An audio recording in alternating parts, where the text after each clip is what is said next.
आज आपका स्वागत है अपनी class Amit sir bio class में। आज हम आपको मनुष्य के पाचन तंत्र के बारे में पढ़ाएंगे, जिसे हम इंग्लिश में बोलते हैं ह्यूमन डाइजेशन सिस्टम।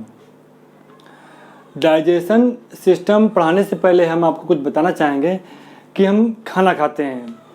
खाना हम क्यों खाते हैं, किस लिए खाते हैं। खाने से हमें ऊर्जा मिलती है। हम दैनिक जीवन में कोई भी कार्य करते हैं, जैसे खेलते हैं, दौड़ते हैं या कोई भी वर्क करते हैं, उन सारे कार्य के लिए हमें ऊर्जा की आवश्यकता होती है।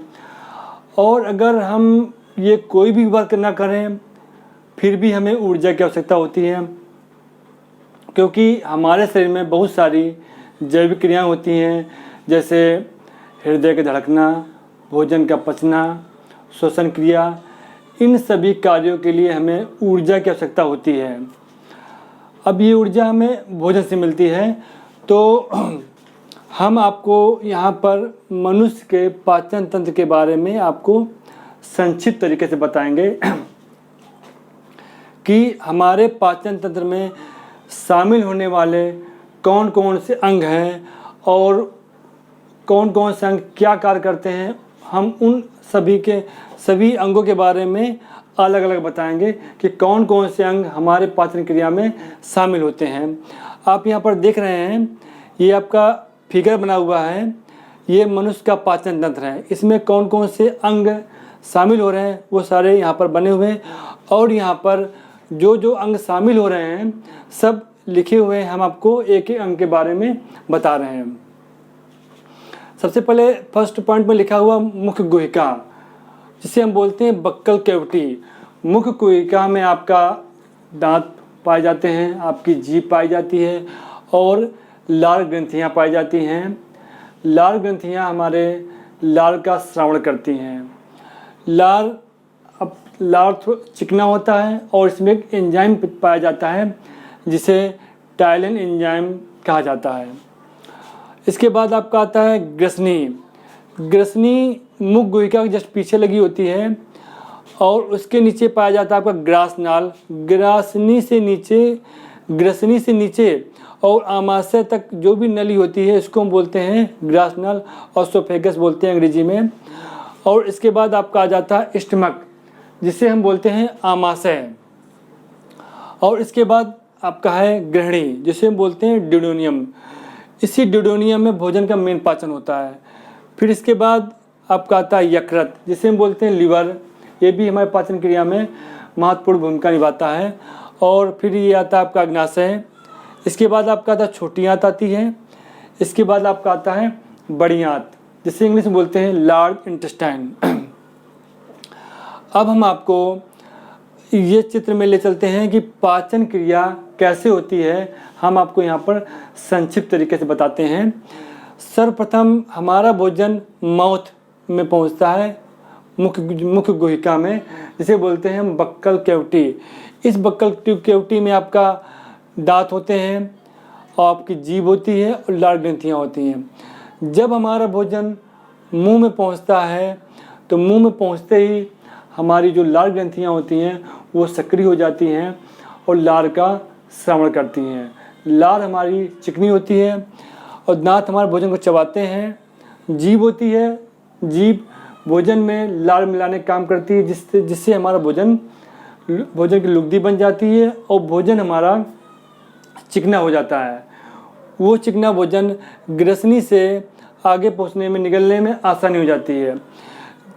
जब भोजन हमारा मुंह में रहता है तो उसमें जो लार ग्रंथि पाई जाती है, लार में आपका एक इंग्लिश में बोलते हैं सलाइवा। इसमें एक एंजाइम पाया जाता है जिसे हम बोलते हैं टाइलिन एंजाइम। ये टाइलिन एंजाइम भोजन में पाया जाने वाला जो पोषक पदार्थ होता है, मंड जिसे बोलते हैं कार्बोहाइड्रेट, उसका लगभग 40% पाचन मुंह में कर देता है। इसके बाद हमारा भोजन ग्रसनी से होता हुआ ग्रासनाल में पहुंचता है। ग्रासनाल लगभग 25 सेंटीमीटर लंबी होती है। हम आपको बताना चाहेंगे कि जो हमारा शरीर होता है ये लगभग 2 भागों में बटा होता है। ये बांटने वाला जो भाग होता है उसको हम बोलते हैं डायफ्राम।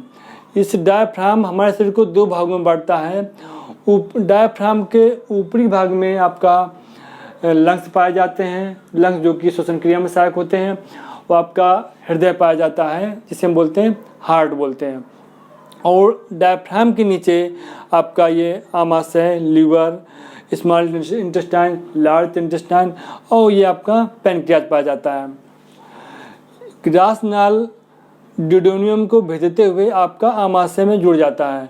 तो जब हमारा भोजन ग्रास नाल से होते हुए आपका पहुंचता है आमाशय में, आमाशय को बोलते हैं स्टमक।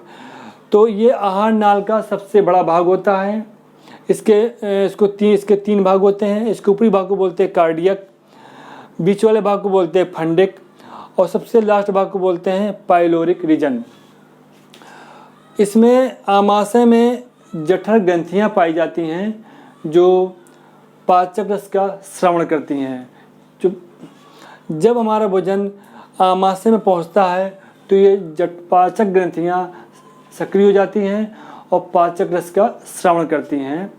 ये जो पाचक ग्रंथियों में पाए जाने वाले जो पाचक एंजाइम्स होते हैं वो पेप्सिन होता है, रेनिन होता है, लाइपेज होता है और HCl होता है।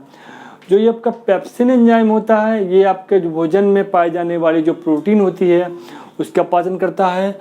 और जो रेनिन होता है ये मोस्टली बच्चों में पाया जाता है जो बच्चे दूध पीते हैं, क्योंकि जो दूध में पाई जाने वाली वसा होती है उसका पाचन रेनिन करता है। और जब आदमी बड़ा हो जाता है तो रेनिन नहीं पाया जाता है। और ये लाइपेज एंजाइम पाया जाता है।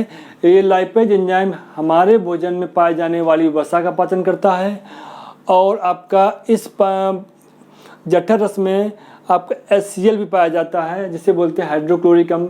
ये भोजन को सड़ने से रोकता है और भोजन के माध्यम से आए हुए सूक्ष्म जीवों को, जिनको बोलते हैं माइक्रो ऑर्गेनिज्म, उनको मार देता है, जिससे हमारा भोजन सड़ नहीं पाता है और भोजन को मुलायम भी बनाता है।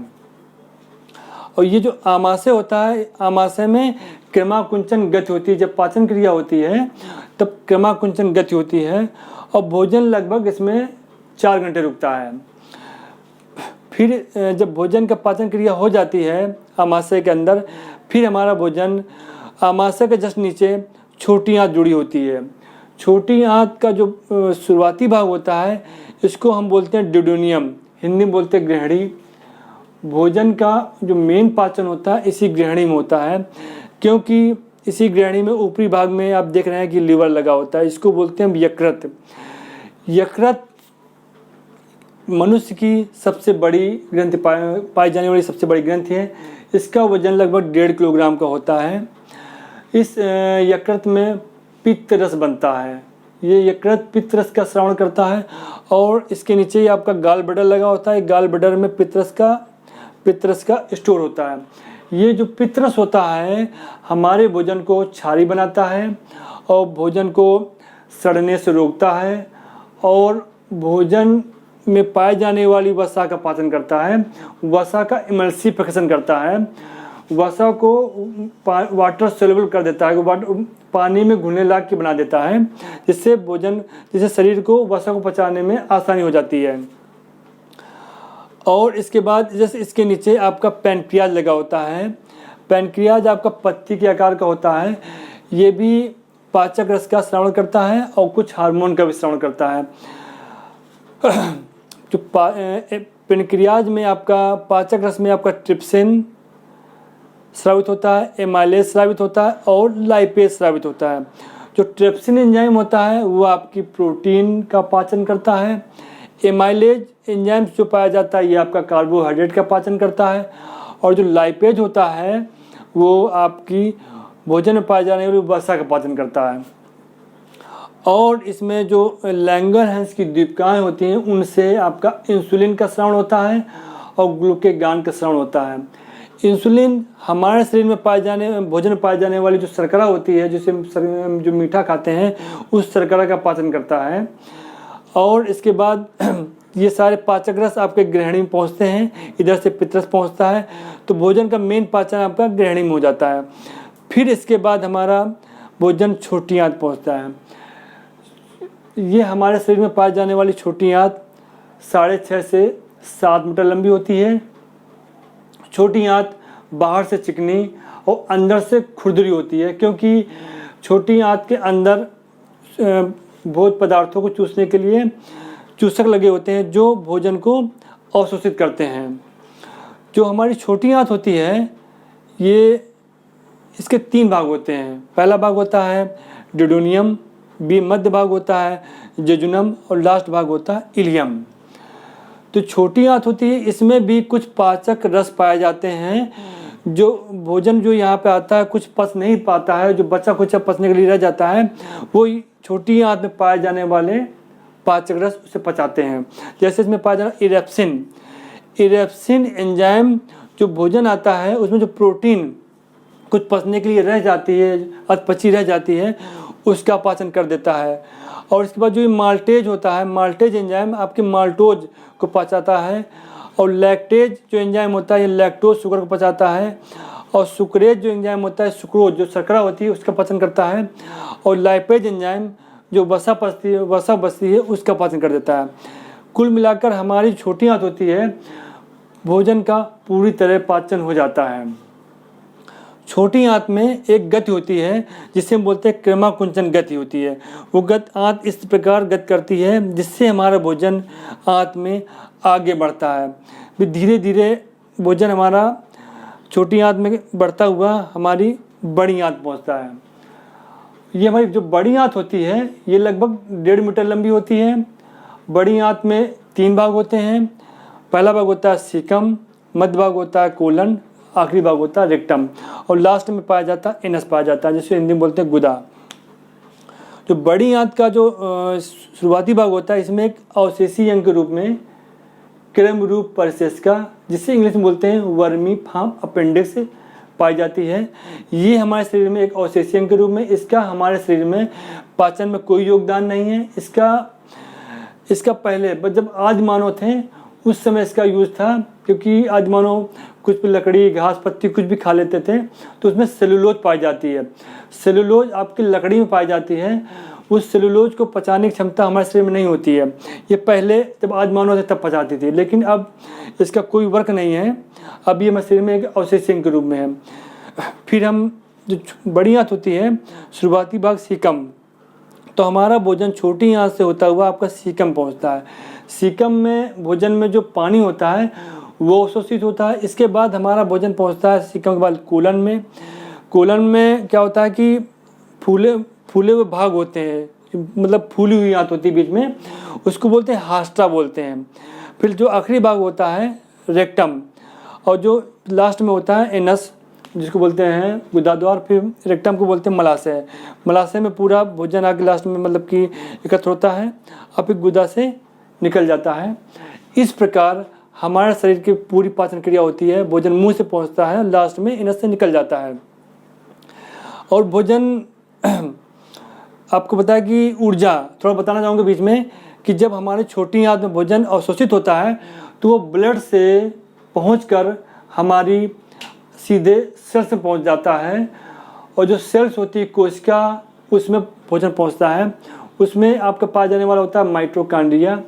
उसमें भोजन ग्लूकोज के रूप में पहुंचता है और ग्लूकोज का वहीं पर ऑक्सीडेशन होता है, आई मीन जलता है। तब हमें ऊर्जा बनती है और जलने में ऊर्जा बनती है और कार्बन डाइऑक्साइड निकलती है। और वो ऊर्जा हमारे सेल्स में एटीपी के रूप में यूज हो जाती है और वही ऊर्जा हमें में ताकत मिलती है, जिससे हम सारे वर्क करते हैं और हमारी सारी जैविक क्रियाएँ होती हैं। बस आज के लिए इतना ही। और अब नेक्स्ट वीडियो में हम आपको पाचन क्रिया के बारे में विस्तार पूर्वक बताएंगे।